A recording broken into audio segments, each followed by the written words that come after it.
ሰላም ሰላም፣ ጤና ይስጥልኝ ውድ የግሽ አካዳሚ ቤተሰቦች እንዴት ናችሁ? በያላችሁበት ሰላምታ ይድረሳችሁ። እንኳን ወደ ግሽ አካዳሚ ዩቲዩብ ቻናል በሰላም መጣችሁ። ይህ ቻናል መሰረታዊ የሆኑ የአማርኛና እንግሊዝኛ እንዲሁም ሂሳብ ትምህርቶችን እየተከታተል የመጻፍ የማንበብና ሂሳብ የመስራት ክህሎታችንን የምናዳብርበት ቻናል። አዲስ ከሆናችሁ ሰብስክራይብ በማድረግ ቤተሰብ ሁኑ። ቤተሰብ የሆናችሁ ከሆናችሁ ደግሞ ላይክ፣ ሼር፣ ኮሜንት በማድረግ እኔን አበረታቱኝ። ለእናንተም ጠቃሚ ትምህርቶች እንዲደርሷችሁ ማለት ነው። ኦንላይን መማር የምትፈልጉም ካላችሁ ኦንላይን ትምህርት መስጠት ላይ ነኝ። ስር ባስቀመጥኩት የስልክ አድራሻ በተለያዩ የሶሻል ሚዲያ አማራጮች ትማሩ ትችላላችሁ ማለት ነው። ቀጥታ ወደ ዛሬው ትምህርት ነው የምወስዳችሁ። ውድ ቤተሰቦቼ ለዛሬ የሚያመጣውላችሁ ልክ እንደባለፈው ክፍል አይነት ነገር ነው። ምንድነው? አጫጭር እንግሊዘኛዎችን በአማርኛ ምን ማለት እንደሆኑ እንዴት እንደሚነበቡ እናያለን ማለት ነው። ለዛሬ ያመጣውላችሁ ደግሞ ኖርማሊ እለት ከእለት የምንጠቀማቸውም ሆነ ከጊዜ ጋር ከጊዜ ጋር ሰዓት ጋር ምናምን የተገናኙ ነገሮችን ነው በብዛት ያመጣሁላችሁ ማለት ነው። እስኪ አብረን እናያቸው። እርግጠኛ ነኝ እነዚህን ተከታትላችሁ ካያችሁ በኋላ ኖርማሊ በእያንዳንዱ ንግግሮቻችሁ መካከል ልትጠቀሟቸው የምትችሏቸው በቀላሉ የምትይዛቸው የተዘወተሩ የተለመዱ ኮመን የሆኑ ወርድስ ኤንድ ፍሬዝስ ነው ያመጣሁላችሁ ማለት ነው። አብረን እንያቸው። ሞርኒንግ ያው ሞርኒንግ የሚለውን እንግዲህ ብዙ ጊዜ ፈረንጆቹ ሳይለንትሊ ነው የሚያልፏት፣ ጂና ያነቧትም። ሞርኒንግ ጠዋት ማለት ነው። ጉድ ሞርኒንግ ካለን ሰላም አደርህ፣ ሰላም አደርሽ ወይም ሰላም አደራችሁ ለማለት ይሆናል ማለት ነው። ሞርኒንግ ጠዋት ነው። ጉድ ሞርኒንግ ካልን እንዴት አደርሽ ወይም ደግሞ ሰላም አደርሽ፣ ሰላም አደርክ፣ ሰላም አደራችሁ ማለት ይሆናል። አፍተርኑን ከሰዓት ነው። ከሰዓት በኋላ ከምሳ ሰዓት በኋላ ከሆነ አፍተርኑን ነው የምንለው ማለት ነው። እዝን ጉድ አፍተርኑን ካል ሰላም ዋልሽ ወይም ሰላም ዋልህ ወይም ሰላም ዋላችሁ ማለት ነው። ሰላምታ እንጠቀማለን ከሰዓት በኋላ እንዴት ዋልህ ወይም ደግሞ ሰላም ዋልህ፣ ሰላም ዋልሽ። ጉድ አፍተርኑን ካል ሰላም ዋልክ ወይም ዋልሽ እያለን ነው። ኢቭኒንግ እነሱ ሲያነቡ እንግዲህ ሲናገሩት ኢቭኒንግ ይሉታል። ባጭሩ ሲጻፍ ግን እንደዚህ ነው፣ ኢቭኒንግ። ይሄ ደግሞ ምሽት ነው።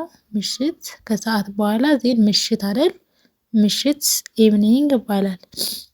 ጉድ ኢቭኒንግ ካል ሰላም አመሸ ወይም ሰላም አመሸሽ ወይም ሰላም አመሻችሁ ለማለት ስንፈልግ ጉድ ኢቭኒንግ እንላለን ማለት ነው። ናይት ሌሊት ወይም ማታ ማለት ነው። ናይት ወይም ሌሊት ወይም ማታ ማለት ነው። ጉድ ናይት ካል መልካም አዳር፣ የመልካም አዳር ምኞት ማለት ነው። ለምሳሌ ስናወራ ወይ ደግሞ አብረን ቆይተን ምናምን ነገር ስንላይ ለአዳር ስንላይ ምን እንላለን? መልካም አዳር ለማለት ጉድ ናይት እንላለን ማለት ነው። ጉድ ናይት። የስተርዳይ ሚንስ የስተርዳይ ትናንት ማለት ነው። የስተርዳይ ትናንት። ቱዳይ ዛሬ፣ ዛሬ። ቱሞሮ ማለት ነገ ማለት ነው። ታይም ሰዓት ማለት ነው። ሰዓት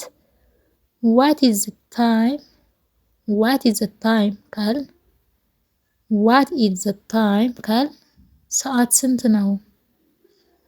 ሰዓት ስንት ነው እያለን ነው። ዳይ ሚንስ ቀን ማለት ነው። ዳይ ዋት ኢዝ ዘ ዳይ ቱዳይ። እንግዲህ ቅድም ቱዳይ ማለት ዛሬ ነው ብያችኋለሁ።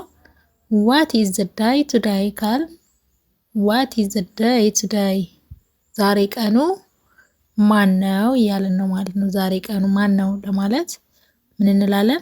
ዋት ኢዝ ዘ ዳይ ቱዳይ።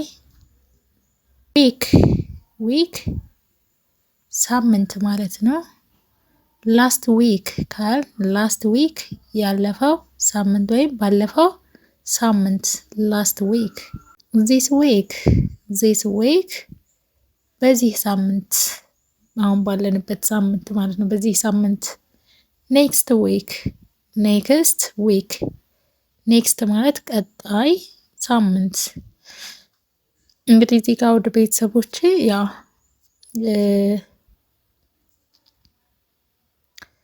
ዊክ ሳምንት ነው አል ላስት ዊክ ካል ላስት ሚንስ ያለፈ ማለት ነው። ያለፈው ሳምንት ማለት ስንፈልግ ላስት ዊክ።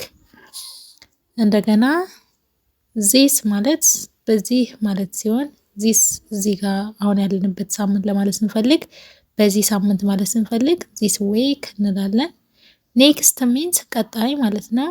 ኔክስት ዊክ ካል ኔክስት ዊክ ቀጣይ ሳምንት። መንት ደግሞ ወር ነው። መንዝ ሚንስ ወር። ላስት መንስ በተመሳሳይ ልክ ላስት ዊክ እንዳልነው ቅድም ላስት መንዝ ካል ምን ማለት ነው? ያለፈው ሳምንት ማን ነው? ያለፈው ወር። እንግዲህ መንዝ ወር ነው። ላስት ማለት ያለፈ ነው ብያቸዋለሁ ቅድም ዊክ ስናወራ። ላስት መንዝ ካል ያለፈው ወር። ዚስ መንስ ሚንስ በዚህ ወር ኔክስት መንስ ሚንስ ቀጣይ ወር። ዚስ መንስ በዚህ ወር ኔክስት መንስ ቀጣይ ወር ይር ሚንስ ይር አመት ማለት ነው። ይር አመት። ላስት ይር ባለፈው አመት። ዚስ ማንት ሚንስ ዚስ መንት በዚህ ወር። ኔክስት መንዝ ሚንስ ቀጣይ ወር ይር ሚንስ አመት። ላስት ይር ሚንስ ባለፈው አመት። ኔክስት ይር ቀጣይ አመት። ሲዝን ሚንስ ወቅት ማለት ነው። ሲዝን ወቅት። ሳመር ሚንስ ክረምት። ዊንተር ሚንስ በጋ ማለት ነው። ዊንተር በጋ። ውድ ቤተሰቦቼ የዛሬው ትምህርት ይሄን ይመስላል። ትምህርቱን ከወደዳችሁት ላይክ፣ ሼር፣ ሰብስክራይብ አድርጉ። ቀጣይ ደግሞ እነዚህን በሚመሳስሉ አጫጭርና እለት ከእለት የምንጠቀማቸው የእንግሊዝኛ ቃላትን ከነፍቻቸውና እንዴት መጠቀም እንዳለብን ይዤላችሁ እመጣለሁ ማለት ነው። በዛ እስከምንገናኝ ድረስ በያላችሁበት ሰላማችሁ ይብዛልኝ። ጉድባይ